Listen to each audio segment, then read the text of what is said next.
Hello everyone, my name is Louis. Welcome to the channel. If this is your first time here, thank you for checking us out. Before we begin, I would like to let you know that I am not a professional YouTuber. I do not make videos to make money. The purpose of this channel is just to share some useful information, hopefully to help you with your retirement. Today, I'm going to talk to you about how to plan your retirement and why some seniors are still working. For most Canadians, after working for more than 40 years, they get excited when retirement is just around the corner. But for most seniors, the concern is not how to spend time in retirement. It is the financial matter that may cause anxiety for them. Now, without proper planning, retirement may not be as rosy as one wanted it to be, and it could even become a nightmare for them.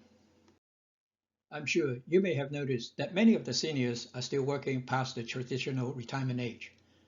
Trust me, it is not because they need the money. For most of them, the reason they continue working, it is simply because they love what they are doing. And some of them, they just don't want to be sitting at home to do nothing for the next 25 years or longer. With the advance in medicine, people are now living much longer. I remember back in the mid-60s to early 70s, a 65 years old male is expected to live for 14 years after 65. Today, the same 65 years old male is expected to live for another 19 years or even longer after 65. Well, maybe the new retirement age should be at age 70. Okay, let's take a look on what you need to do before retirement. Well, before your retirement, you should try to reduce or eliminate debts, such as mortgages, car loans, and personal lines of credit. You also need to adjust your risk tolerance level on both of your RSP and non-registered investment portfolios. Yes, financial advisors and media often suggest that you should still have a high level of equities holding in your portfolio to combat inflation and longevity. But what they don't tell you is what happens when market suddenly takes a deep drop. You may not have time to wait for it to recover. Furthermore, withdrawing funds in a down market is definitely detrimental to your financial position. So, when is the best time to retire? Well, there is no definite best time for that. But first, you need to know what you're going to do in the next 25 years or longer in retirement. For some of those that retire early, often spend many years regretting their decisions because they seem to have lost their purpose in life. Now, of course, some will enjoy their retirement regardless.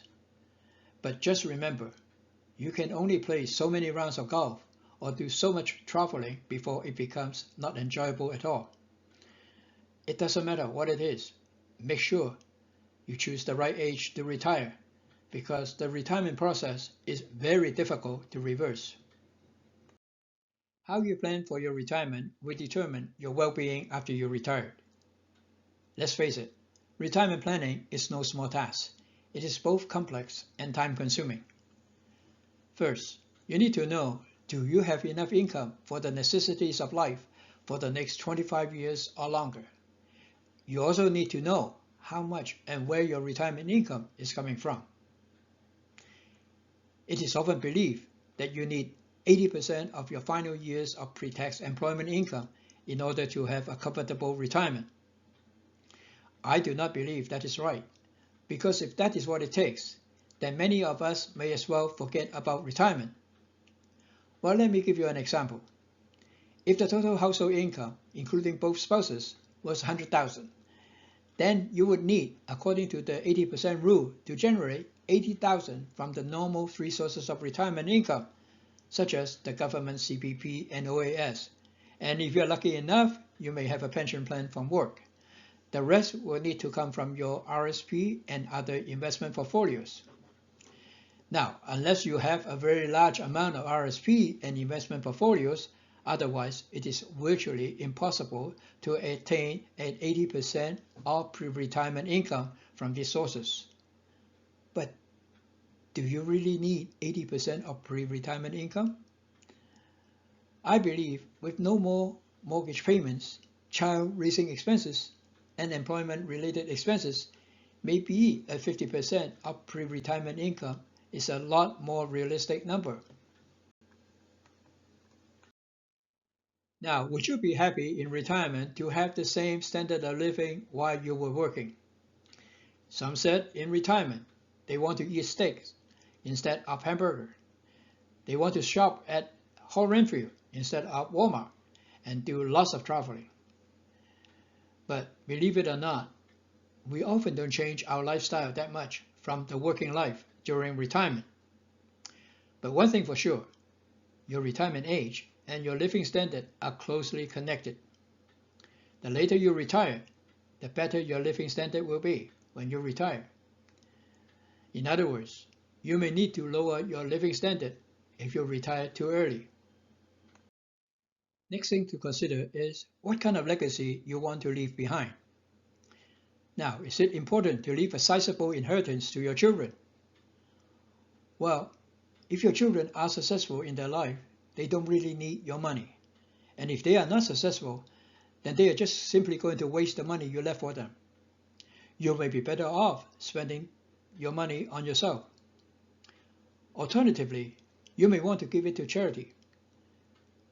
Recently, a lot of wealthy individuals said they will leave most of their wealth to the charity of their choice instead of to their children. Finally, if you are planning to have any extended stay outside of Canada, then you should consult your accountant on how to put such plans in place well in advance, because the amount of time you stay outside of Canada could affect how much tax you pay. The amount of tax you will pay depends on your resident status as well. Also, it may affect your provincial health coverage if you are living abroad for any extended length of time. You need to find out how often you need to return to Canada to keep your provincial health coverage, and how much of your healthcare costs while outside of Canada will be covered by your provincial healthcare plan. And finally, you need to know who to contact if you need medical care while outside of Canada.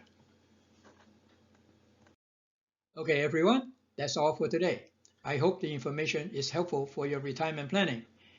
If you enjoyed the presentation, please give us a thumbs up and subscribe for more future presentation. Thank you again for joining us. Take good care of yourself and live each day to the fullest. I look forward to seeing you again soon. Goodbye.